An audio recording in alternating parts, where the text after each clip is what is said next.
Okay, Assalamualaikum dan salam sejahtera.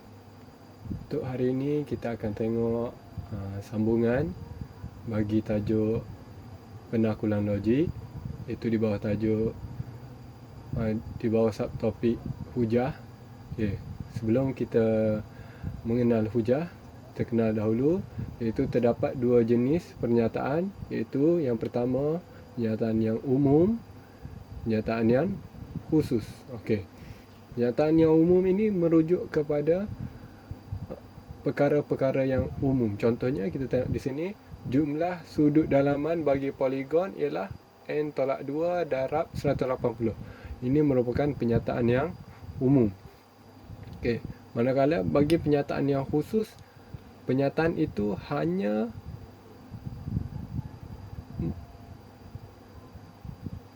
khusus kepada perkara itu. Contohnya, jumlah sudut dalaman PQRST ialah 540. Okay. Ini menunjukkan khusus kepada PQRST sahaja, iaitu 540. Okay. Jadi terdapat dua jenis hujah, iaitu hujah didaktif dan hujah induktif. Okay. Untuk mengenal hujah didaktif, iaitu hujah didaktif ini adalah premis umum, kesimpulannya khusus. Premis umum, kesimpulan khusus. Manakala hujah induktif berbeza dengan didaktif.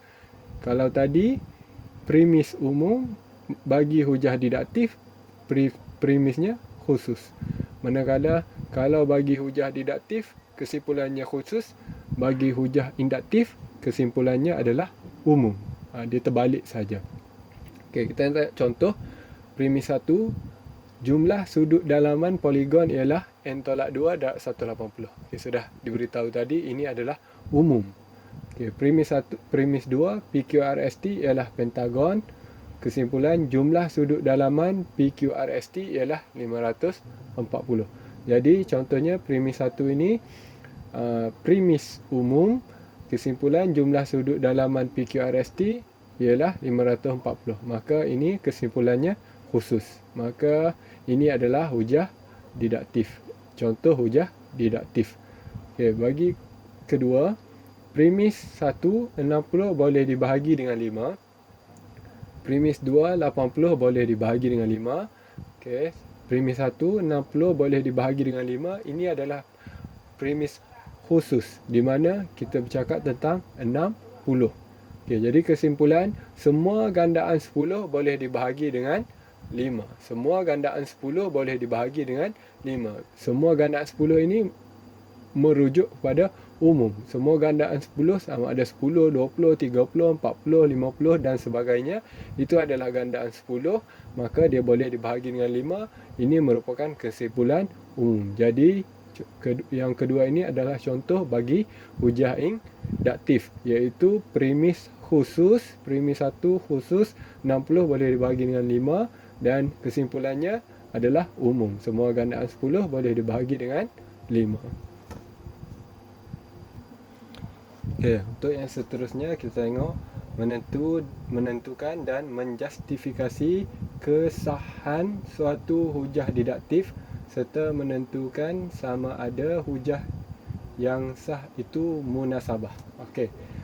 Sebelum kita pergi kepada menentusahkan, kita tengok dulu ada 3 bentuk hujah didaktif. Kita sudah tengok tadi hujah didaktif, iaitu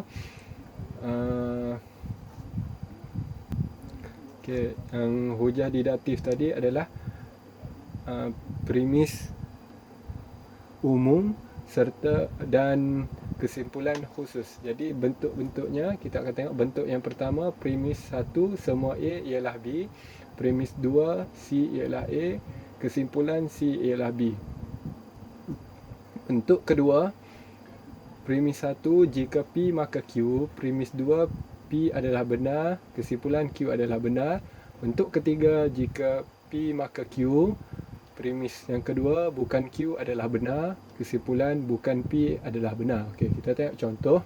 Premis 1, ini adalah contoh bentuk 1. Premis 1, semua nombor genap boleh dibahagi dengan 2. Premis 2, X ialah nombor genap. Kesimpulannya, X boleh dibahagi dengan 2. Maka ini adalah sah dan munasabah. Okey, bagi seterusnya, kita tengok bentuk 2 ini. Jika P maka Q, P adalah benar, Q adalah benar. Okey, kita tengok. Premis 1, jika X ialah faktor bagi 8, maka 8 boleh dibahagi tepat dengan X. Okey, premis 2, 8 boleh dibahagi tepat dengan 4. Kesimpulan, 4 ialah faktor bagi 8. Kalau kita perhatikan, premis 2 ini benar, di mana 8 boleh dibahagi dengan tepat dengan 4. Kesimpulan pun benar juga, 4 benar, iaitu 4 ialah faktor bagi 8. Cuma bila kita perhatikan bentuk yang kedua, jika P maka Q, yang ini jika P maka Q, iaitu P X ialah faktor bagi 8, 8 boleh dibahagi tepat dengan X adalah Q. Di mana premis kedua ini adalah P adalah benar. Okey, kita tengok sepatutnya P dahulu. Sepatutnya premis 2 ini X ialah 4 ialah faktor bagi 8. Kesimpulan Q adalah benar. Okey, sepatutnya yang Q berada di kesimpulan, iaitu maka 8 boleh dibahagi tepat dengan 4 sepatutnya. Jadi penyataan ini tidak dia tidak sah tetapi munasabah kerana tidak mematuhi bentuk didaktif yang sah. Okey, sepatutnya bentuk didaktif yang macam ini, bentuk yang kedua. Sepatutnya premis 1, jika P maka Q. Premis 2, P adalah benar, Q adalah benar bagi kesimpulan. Sebab dia salahnya dia tidak mengikut bentuk didaktif yang sah, iaitu bentuk yang kedua. Okey, seterusnya kita tengok premis 1, jika Y tolak 4 kecil daripada 10 atau kurang daripada 10, maka Y lebih besar daripada 11. Okey, kita ambil nilai Y ini, paling minimum adalah 12. Okey, premis 2, 12 tolak 8 kecil daripada 10. 12 tolak 8 iaitu 4 kecil daripada 10, maka kesimpulan 12 lebih besar daripada 11. Okey, dia sah tetapi tidak munasabah. Okey, kenapa tidak munasabah?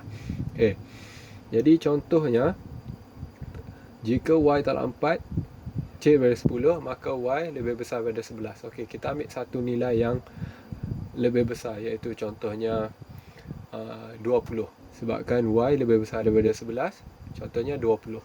Maka 20 tolak 8, 12. Sepatutnya 12 ni adalah lebih besar daripada 10. Okey, jadi untuk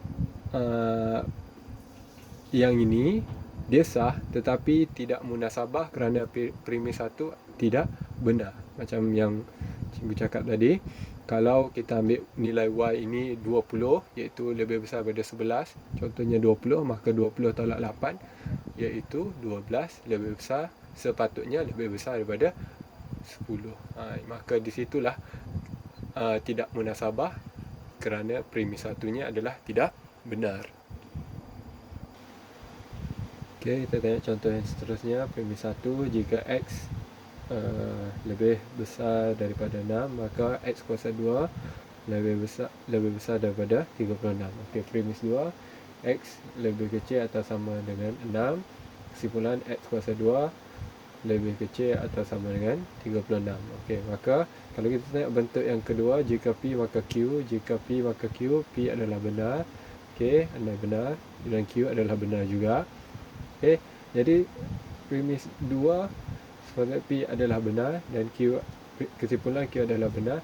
Tapi kita tengok pada bentuk kedua ini, iaitu X lebih kecil atau sama dengan 6, berbeza dengan yang asal di mana X lebih besar daripada 6, dan kesimpulan sepatutnya X kuasa 2 lebih besar daripada 36. Tetapi di sini X kuasa 2 lebih kecil atau sama dengan 36, maka tidak sah dan munasabah kerana tidak mematuhi bentuk didaktif yang sah, iaitu bentuk yang kedua. Okey, itu saja. Sekian, terima kasih.